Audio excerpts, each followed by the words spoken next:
My name is Michael Moore. My role in the school is to develop 21st century skills from pre-kindergarten through to grade 12. I also teach science in the senior school. I teach science 10 and physics 11 and 12. And I'm the DP science coordinator on top of all the other things that I do. And it's lovely just to be here and to be able to share with you what we're doing in terms of skill development. So I did a similar presentation just on a year ago, November last year, and I sort of laid out the case for 21st century skills, what they are and what we're doing at Mulgrave. And now a year on, the same presentation, but we've moved on quite a way. So this is part 2 of the story. On the school website, you can see the workshop from last time. But I'll go back to the basics. You know, what is the case for 21st century skills? Why should we be teaching them? And then I'll just go through briefly what our interpretation of 21st century skills is, so that you're clear, and then you're able to go home and reinforce those. Then we'll go on to how do we teach and develop those skills. We also report on the skills. So you've got that coming home next week in the first progress report card. So what are those skills? What does that information tell you? And then where are we going next? So what might you expect to see when you come to this presentation in a year's time?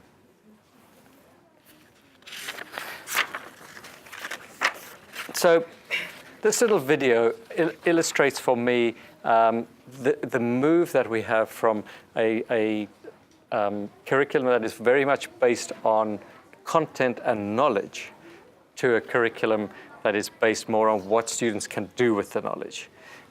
So it's a little tongue-in-cheek, this video, but I think it makes the point well. Hello. Welcome to Energy Conservation Incorporated. Thank you. I really hope to get a job here. Well, let's get started with your interview. What do you think are your greatest strengths? My greatest strengths? Yes, your greatest strengths. What are my answer choices? What do you mean? My answer choices. You know, A, B, C, or D. There are not any answer choices. Oh, I understand. In that case, I choose C. You choose C? Yes, I choose C.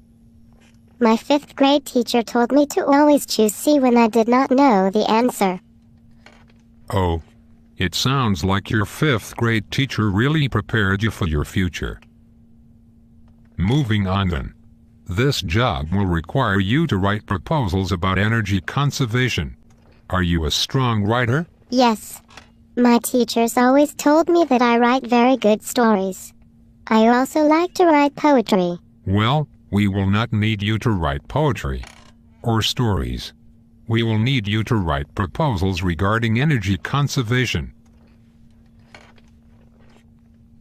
Proposals. Is that like writing a persuasive essay? Sure. In that case, yes. I am very good at writing proposals. Every year in school, my teachers made me write a proposal regarding school uniform policies. I also wrote some proposals about banning cell phones in school. Would you like to read them? No, I would not like to read them. If you get a job here, you will need to write proposals about energy conservation. Your proposals will need to include basic mathematical equations as well as scientific research. Wait. What is wrong? I am confused. That is not very surprising. You said I would have to include mathematical equations and scientific research in my writing. Yes, that is what I said. But that doesn't make sense. What doesn't make sense? Math, science, and writing. They are separate subjects. I don't know if I can incorporate math and science into my writing. They are all very different. Well, if you work here, that is what you will have to do.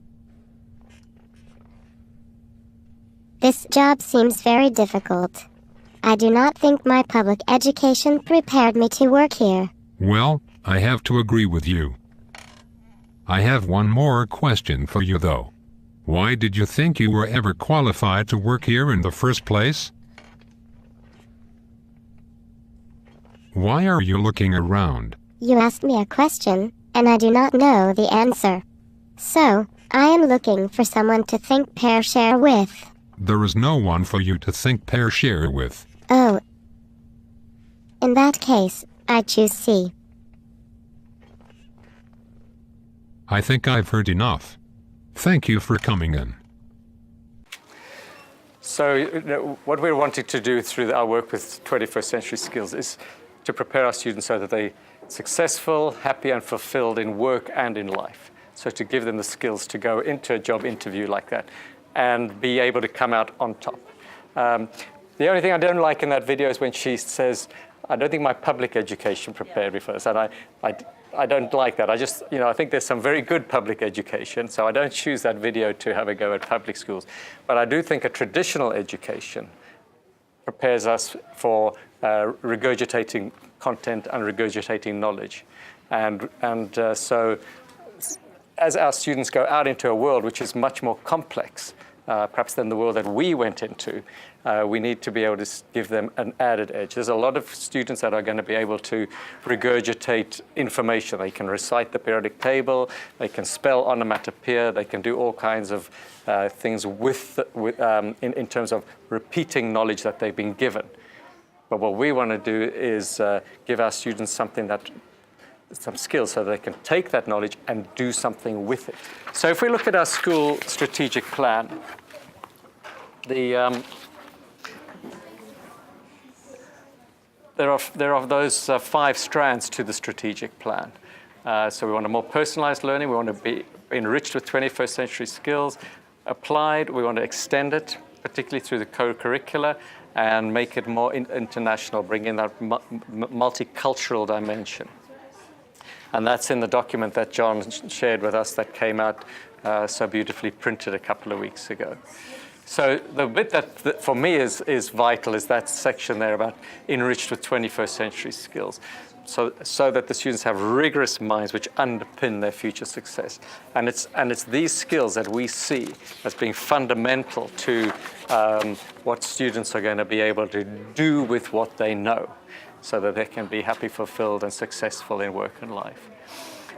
So we've spent quite a lot of time as the school for ourselves defining those skills.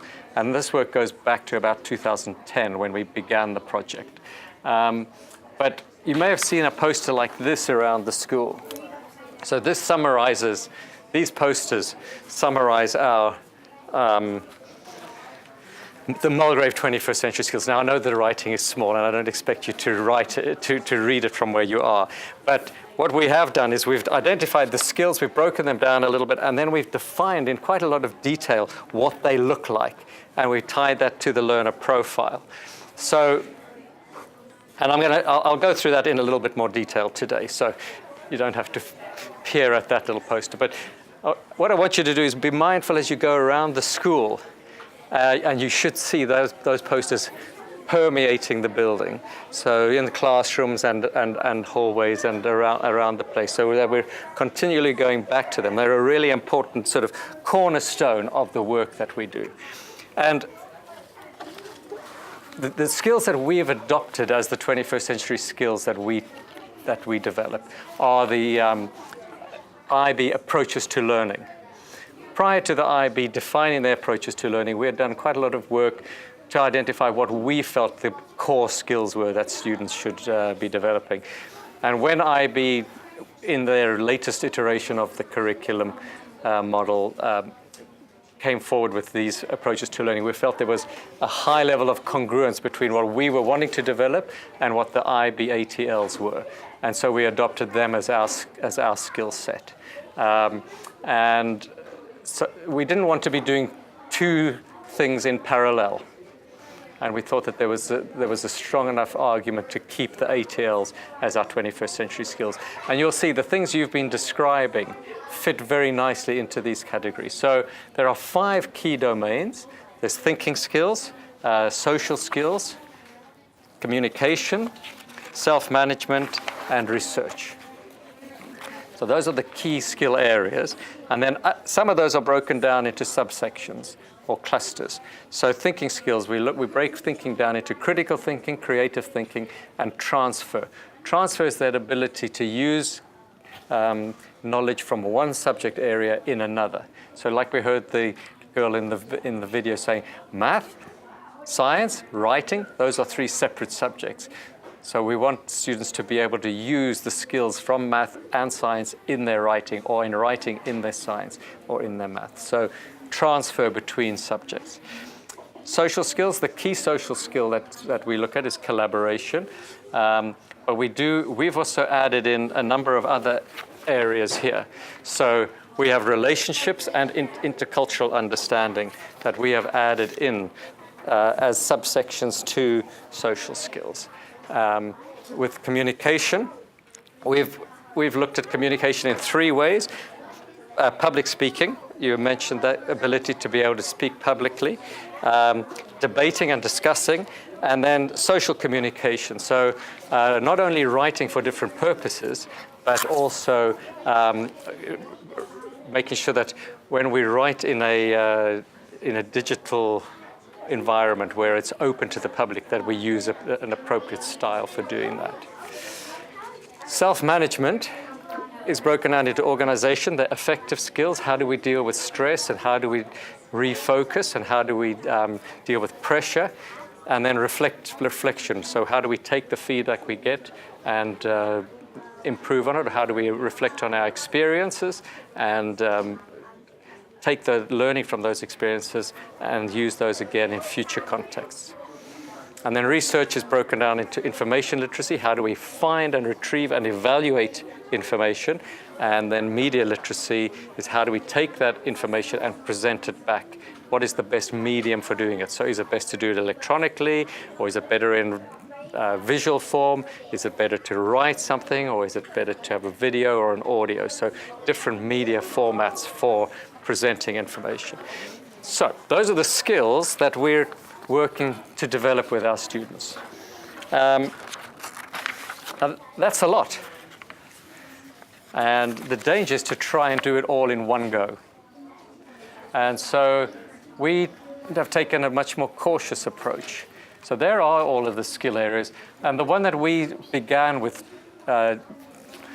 3 years ago now is research. So as a school, we said we're only going to focus on research skills.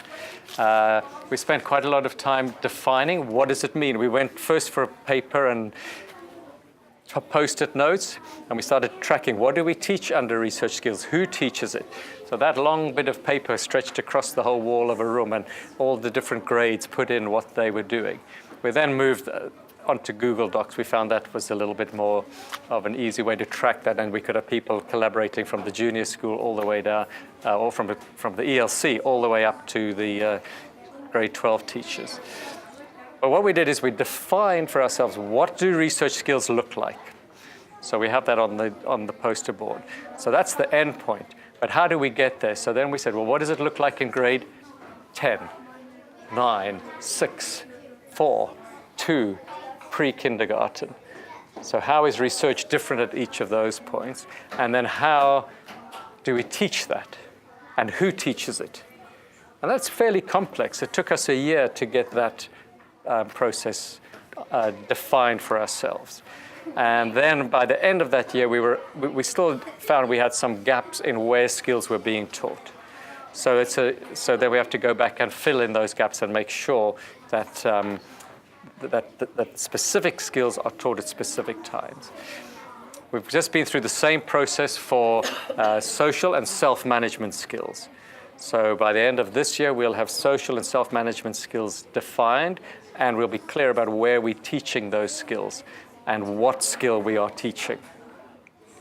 And then we have still to do communication skills and thinking skills. So those lie in the future. Now, one of the most challenging pieces of skill development was when talking with teachers, we would say, where are you developing the skill? And teachers tended to say, all the time. I'm doing all of them all the time. And it's probably true that they were inferring the use of those skills. You know, students need to think all the time. We want them to think critically all the time. We want them to be creative all the time. But what are we specifically teaching them in order to be creative, in order to conduct research that helps them evaluate the validity of sources? Where are we teaching them those skills? So we had to move our thinking in terms of teaching from I'm doing this all the time to I'm teaching this particular skill right now, and this is what the skill entails. So we've moved, I think, quite a long way in our thinking towards being in a position to teach skills specifically. And in our planning, we are much clearer about which skill we are teaching at what particular time, and which skill we are using or reinforcing. So we've moved, I would say, a significant way over the last 5 years towards intentional teaching of skill. Are we perfect? No. It's a journey that we're on, and it's developing. But I think we are much more focused in the way that we approach the development of skills. So now when we talk to teachers, we say, what skill are you teaching? They're much more focused. So instead of teaching all the skills all the time, they'll be very clear, oh, right now we're working on research. Right now we're working on collaboration skills. Right now we're working on analysis or thinking skills. So that intentional and explicit teaching of skills. We also realize that when we teach a skill, it needs to be reinforced and practiced in many contexts. I'm just wondering if the teachers say that to the class. Do they tell them, we're doing this, we're working on our research and cooperation skills? Like, are they actually that helpful? Yeah, so I'll jump down to the graphics there. So this is called the split screen approach to teaching. So, and this is not universal, it's just one of the strategies that we suggest for teaching a skill, is that the skill is developed in the context of the lesson content. So I might be teaching science, I'm teaching the planets in the solar system. So that's the content. But the skill that I want the students to develop is maybe as the skill of analysis. Mathematically, how does the distance from the sun affect the orbital period, right? What is the relationship? So we'll do some work on analysis. So the content is what I'm teaching. And then on the other side, the skill. What is the skill that I'm developing? So we ask teachers to be explicit about this is the content, this is the skill that I'm teaching. You tell the kids, say, and they will even present it on the board. So this example on the right-hand side is from a grade 3 class. They were making a little marble, a ramp for a marble, and the aim was to see how far can you make the marble go. And she was teaching them research skills, go and find some information, and cooperation. So they were working in a group, and they had to collaborate and each have a particular role in the group. And she had taught them those things specifically. And then you could see them doing that. What was interesting is I went back to that class a few months later, and they were doing a different unit of work. They were working in groups, but they went into their groups, and immediately they went, you're going to be the record keeper, you'll be the timekeeper. So they immediately started to adopt those roles that they'd been taught in this unit. So this had been the first time that they got explicitly taught, when you work in a group, everybody needs a job. Everybody has a role. Here are some suggested roles: timekeeper, scribe, information gatherer, questioner. And so they would then adopt those roles in the group. So yes, you will see the teachers teach it by putting it on the board. They may verbally just say, today we are developing this particular skill. And then they'll be clear about that. But the clarity about this is the skill we're developing is becoming much more prevalent in the teaching as we move from implicit to explicit teaching. Yeah. So it's no good me teaching a skill today and then not doing anything again till next year. We all know what it's like when we learn a new skill. We have to practice and practice. So what we're looking at doing, and we're still, as I say, developing this across the skill areas, but to say, well, if we teach the skill here, where else is it being used during the year so that the skill is reinforced? We also recognize that just because we taught a skill last week or last month doesn't mean that today the students have mastered that skill. So there may be some reinforcement necessary. Just in the same way as when we've taught students to add and subtract fractions, we would expect them to be able to do that from that point on, but there may be some students who did not master it the first time, and there's the need for reinforcement and reminding.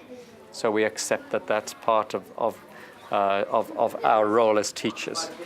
And that may be something that where the teacher who taught the skill is not the same as the teacher who reinforces the skill. So they may have taught students to cite work using MLA citation styles in English or in social studies, but when they come to science and they write an essay, then I might reinforce what the teachers taught them previously, but I would expect them to use it at the same standard as they were taught it. So that in itself is a challenge for us, because we have to make sure that everybody knows where the skill is being taught and what is being expected, so that all the teachers at the same level, say grade 8, can expect the same level of competence from the students. And that's why this takes a long time to develop, if we're going to develop it really carefully and really well. And so, for example, all the science teachers understand what is expected in grade 8 in terms of referencing and citing sources, so that the students don't have different expectations when they go to different teachers. They don't have a different language, that we're all calling it a cited works, not one teacher's calling it a bibliography and one teacher's calling it a cited works. So working towards that common language across the board.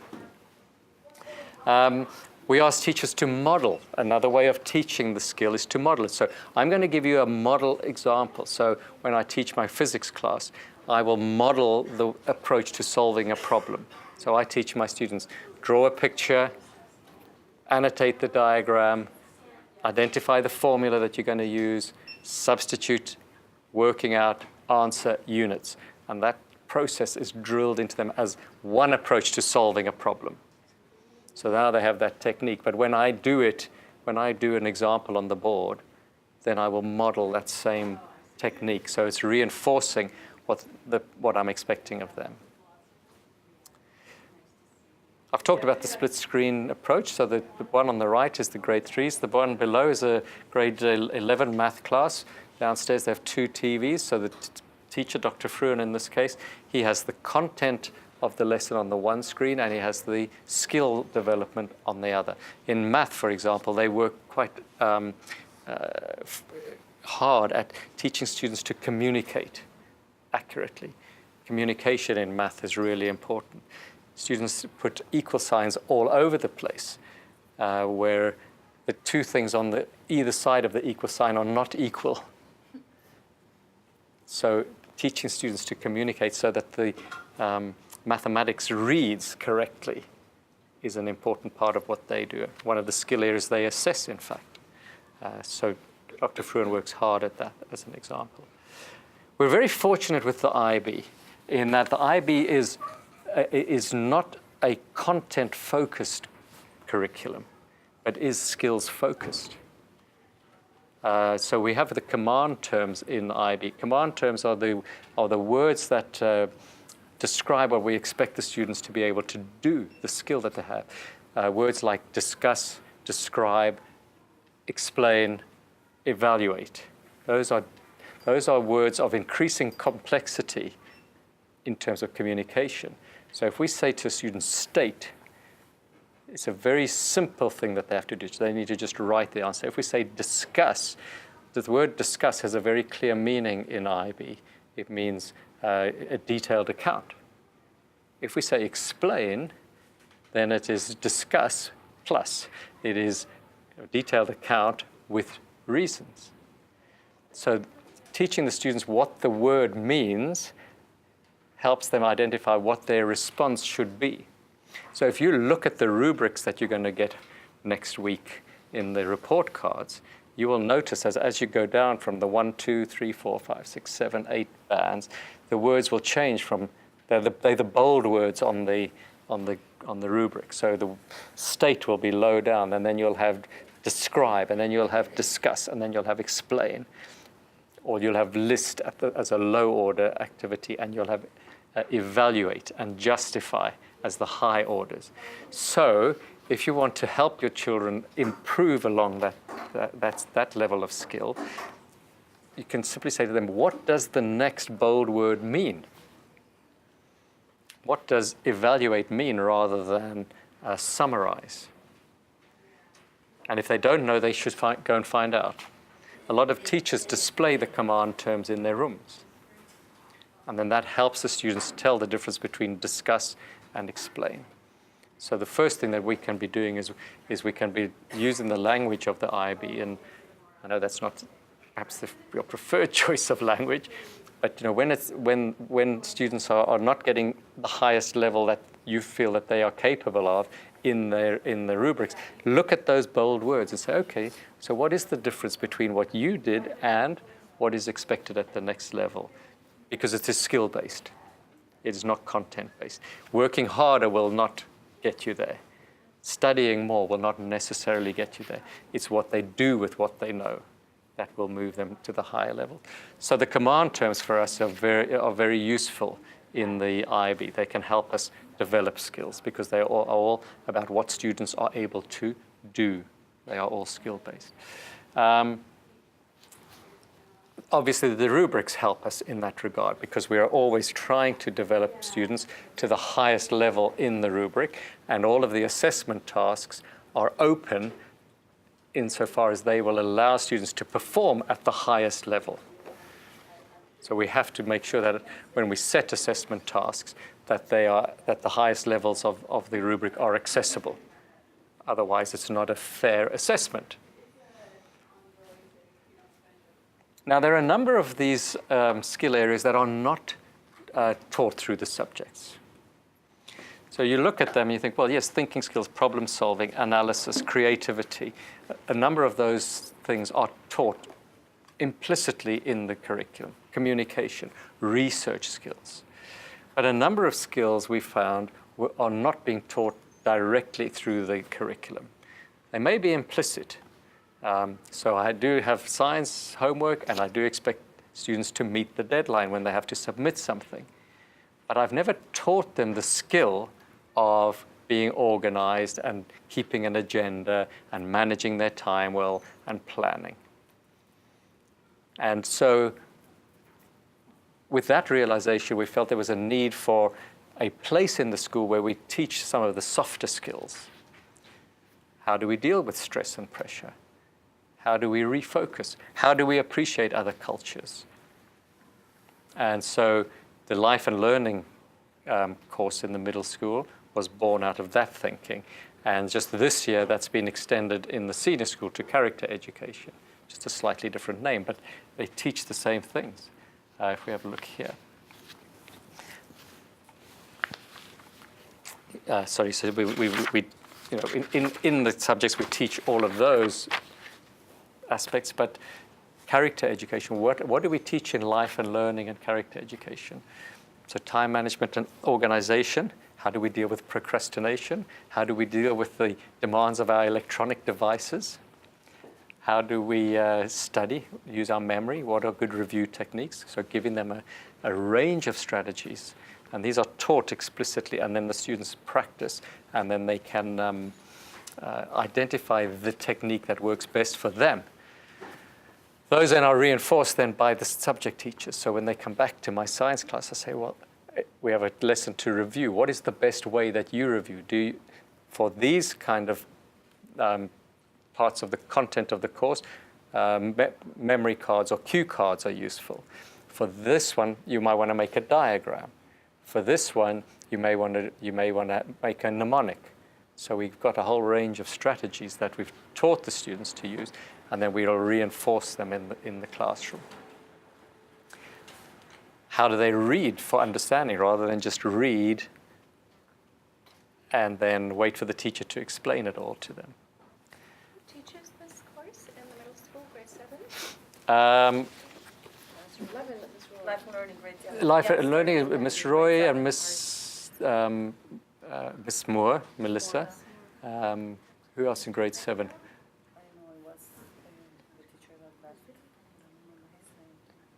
Yeah, there's a small focused group of teachers that teach the course. Yeah. James Rogan last year was teaching the course. Yeah. Did you have a question? Oh, no, I just said, I think Mr. Cutbill teaches. Mr. Cutbill, yeah. And then in the senior school, Mr. Ray teaches it, and Mr. Davis, and Mrs. Wall, who's been employed specifically to develop the course. So they are and Miss Nolan Wood. So most of the administration in the senior school is teaching the senior school. Just one teacher that teaches that course the whole year? The whole year, Okay, so yeah. And it's once a week. Yeah. Did that answer your questions on how are the skills taught? Yeah. So then we also report on some of the skills. So 2 different ways that we report in the middle school. There's a rubric. So we report on organization skills, collaboration, and reflection skills. And there's a descriptor of what organization looks like, what collaboration looks like, and what reflection looks like. Of course, you can't read it off that tiny little graphic, but when you get your report card on Friday, then the descriptors are there. Now, they are quite broad. So the challenge for the teachers reading through that rubric is to say, well, he does that one, and he does that one, he doesn't do that one, he does that one, and that one. So where do I place the student in the rubric? And then we'll report on the skill of the student using 4 levels: requiring support, emerging, so you're beginning to use the skill, using, and then mastery. Mastery, where they are really modeling this as an example of a high level of skill development. The senior school, just so you're aware, this is coming your way in a couple of years' time. The senior school teachers didn't like the idea of a rubric which had multiple sentences in it. So they took each sentence and they want to evaluate each sentence on its own. So in the senior school, you'll get, under collaboration, demonstrates a high level of engagement in all class activities. So we'll evaluate that sentence on its own. For organization, meets deadlines. Simple as that, meets deadlines. We'll evaluate that as a strand. It would be a good idea to have it for the middle school so that as a parent we can see, she may be good in, I can't even read it, uses the class time effectively but suck at meeting deadlines. But yeah. I think it's more informative. I actually, just to give you an example, I had to go back to a couple of teachers and say, okay. What does it mean? He's got this. What does he need to do because I don't know in which area, because when I read the journal description, it was very broad. And of course, then they say, okay, this is a specific thing he needs to keep working on to improve. But I had to go back to the teacher. So I think for the information to be meaningful and for the parents and the student, I think that second approach is better. We've deliberately tried 2 different approaches, and it's good to get this feedback, right, from parents, because obviously this was only started last year, so that was the first year of the trial, and it was well received, but I hear what you're saying in terms of quite generalistic, so you sometimes need to go back and get more information on that. So I'll chat with Martin and Melissa, and I'll pass that feedback on to them. So that's fine. That's teachers making a judgment, if you like, on student performance. But that only addresses a few of the skill areas. Now, we recognize that some of those skill areas, like communication and thinking skills, you're getting a significant amount of feedback in the subject reports on those, because you can see the words coming out, and analyze, evaluate. That's exactly what solves problems in familiar and unfamiliar contexts. You can see that coming through. But we're missing a number of the softer skills, again, that we're not reporting on in any way. And so we don't feel comfortable writing a report card comment on what is the student's relationship skills like. What is the student's intercultural understanding? As a science teacher, I just don't have the information to make that judgment. So we spent a lot of time thinking about how we could best at least garner the information and have a place where students can illustrate their accomplishments in those skill areas and then do some kind of self-review. So we felt that a student self-assessment of some of the softer skills at this point in time is probably the best way forward. And we have always had the students developing an e-folio. E-folio tended to be a blog of what I did. I did this, I did this, I did this. And we wanted to make it more reflective and more focused. In developing the e-folio, we were asking students to address a wide range of activities across the school. And so we wanted them to rather choose one or two areas that they could really key in on and show some development and some learning as a result of their involvement in that particular skill area. And so this year we're trialing what's called the passport. So the My Passport for middle years passport, and the PY passport for the primary years passport, and then the senior years passport for the senior years. So we're moving from an e-folio, still a digital platform, the same platform as we used before. Here's Daniel Sedin's one from the one that he did earlier as an example. So what we're asking students to do is they will still have their own profile and their own goals, and the purpose of this is multiple. One of the purposes is that the students are beginning to create an online presence. As we go further into the 21st century, the first place job hunters go and look at is Facebook and LinkedIn and so forth. So we want students to have the practice of developing an online presence.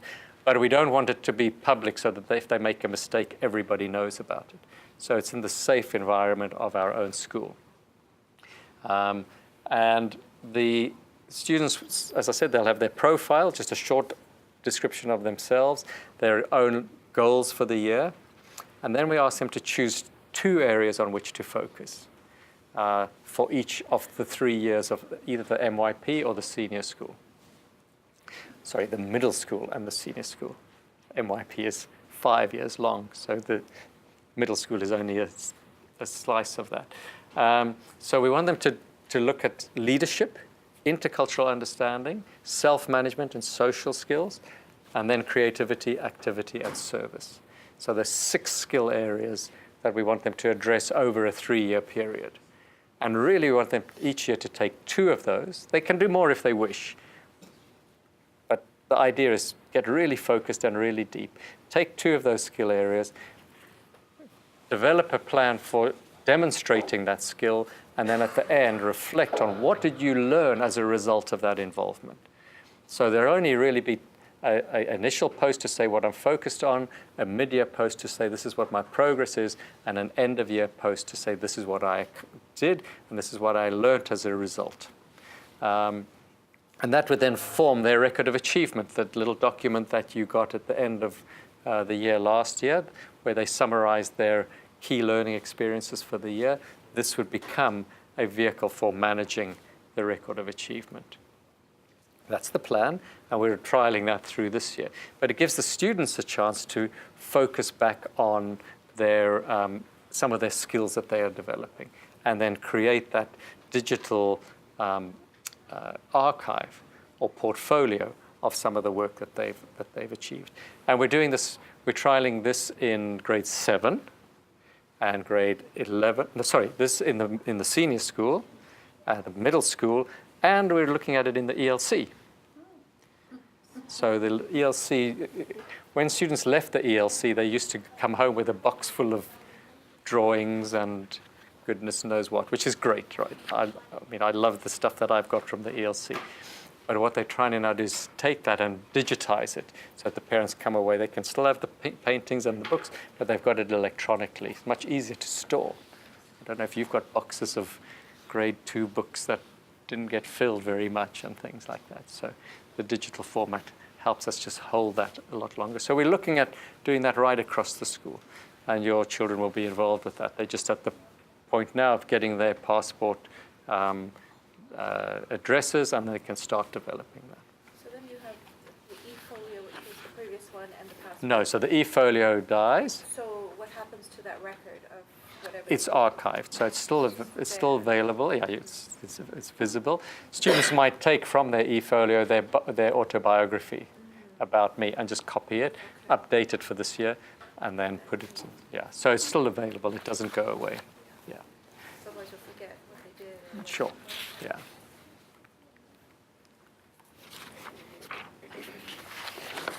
So where are we heading next? So the focus for 2016 is we'll complete our work on social and self-management skills, and that is we've defined them all the way through, and it's a big piece of work. Because you can see how many clusters there are in self-management and social skills, and we've identified where they're being taught. And then we now need to just go back and plug the gaps. And also now that we've got character education in the senior school, we need to go back and map that in. And then the next, we have the passport that's developing, the student's portfolio. We're going to do some research on what is the impact of teaching these skills on students. So we want to start to get some data on whether what we're doing makes a difference or not. If it's making no difference, then we need to think carefully about what we're doing. Just like any other business or organization, we need to know that if we're investing time and effort and money in this, then we want to be getting a return. So the key question is, what difference is it making to our students? What difference is it making to their learning? What difference is it making to their abilities in these areas? And what is the outcome from that? Yeah, what indicators are you going to Yeah, that's really interesting. That's a tough one. Yeah, so we're working with a couple of outside organizations. SFU is running a research methods course for a number of staff, and Quest University is partnering with us to develop the questions to ask in order to evaluate this. We recognize that we don't necessarily have the skills for that. I can crunch the numbers, but I may not be asking the right questions. So the key question, the key piece there is to ask the right question, and then from that we can get the data. Any alumni or any students that have graduated over the last few years to see? We could do that. I know it would be subjective because of. And you started recently as well. So you need to, yeah, but we do have, we've done a number of surveys, or surveys tend to be the way to go because we can get data from that. We can also look at, like in report cards, we can pinpoint specific strands or specific criteria in the report card. So we can look at communication in math and we can see, is there a change in the average point score for communication in math over the last 3 years at the end of grade 9? So what difference is it making? Because there is a criteria that measures one of the skill areas. We can look at thinking skills, science, in the strand that measures, that reports on analysis. Is there any difference in that mark? So we've got data, but we also need to get qualitative data. So we need to talk to students and say, how are you managing stress now? How do you refocus? How do you deal with distractions? How are you studying? How do you reflect? And then we have to interrogate that qualitative data to try and extract some kind of meaning. And the difficulty being inside the project is to be objective about the data that we're getting. It's very easy to ask the questions where we put the question in such a way that we get the answer that we want to get. Yeah. How much better do you think your skills are than they used to be? So that's already implying that they're better, right? And also, who's asking the question? So if I ask, so I just taught you the skill, do you think you're any better at it? If the student says no, so we have to get people from outside in to come in and do some of the analysis. So it's a work in progress. So that's where we are this year. But what I'm saying is we are committing to being able to find a way to evaluate this for ourselves. Not only for the benefit of our students, but are we spending our time well? Is this a good place to put our energy? Or is there something else we could be doing that gets us better return for our investment in. Because in schools, it's an investment of time and energy. Those are the main things that we are investing in. So we want to make sure that that investment has a return. Now that we're teaching the skills, we want to develop a skill bank. So what is the skill of collaboration that's taught in grade 3 and grade 6 and grade 8? So that everybody knows. It's no good, and from that we develop a common language in the school. So it's no good students coming to my class and I say, we're going to get into groups and we're going to put on our thinking hats. And everybody goes, I don't know what the thinking hats are. So I teach them De Bono's thinking hats. De Bono has a model of thinking where a red hat has got one role in the group, the blue hat, the green hat, and so forth. One is the thinker, one is the creative, one's the questioner, one the underminer, and so forth. So they all play that role. It's no good me teaching them that, and then the next teacher says, okay, I'm going to teach you another set of hats, the black, green, and orange hat, but they're completely different.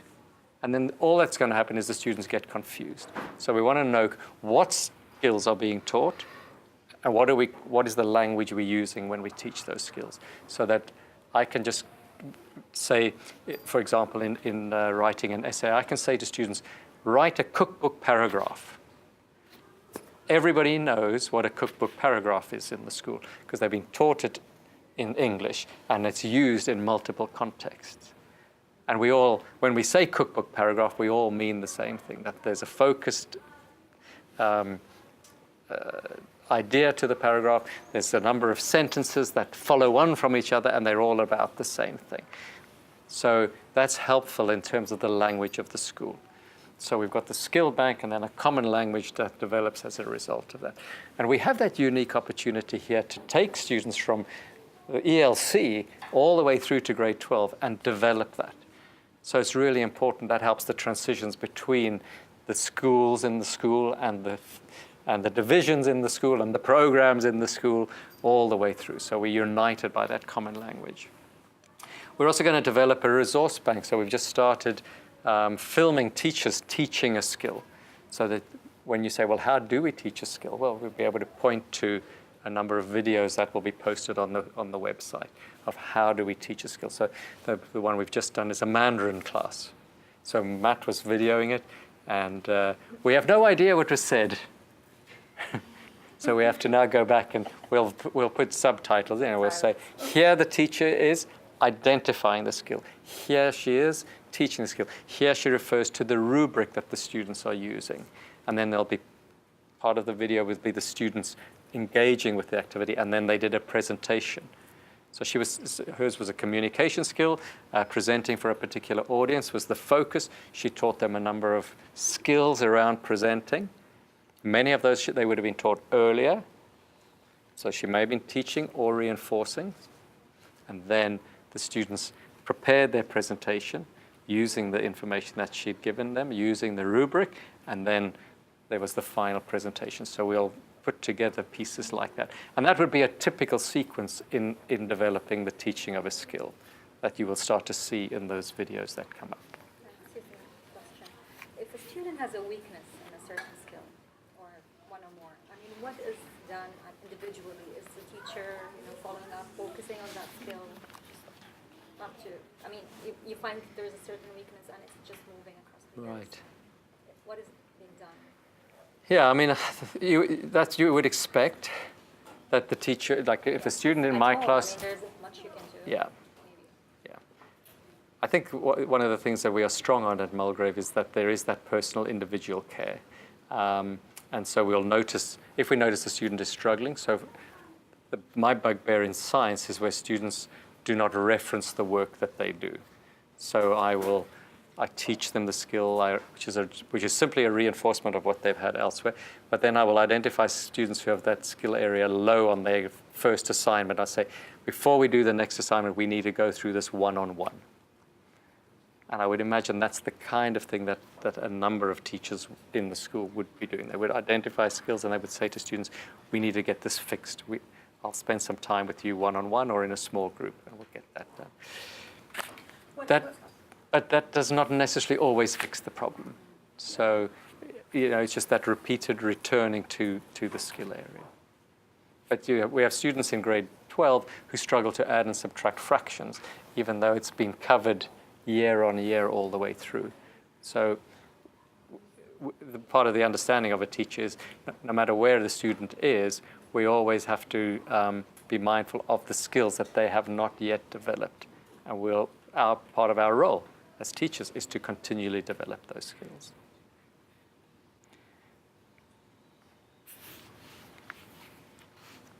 And then moving on into 2017, we will map out thinking skills and communication skills, and continue with the development of a resource bank, and continue with the development of a common language across the school.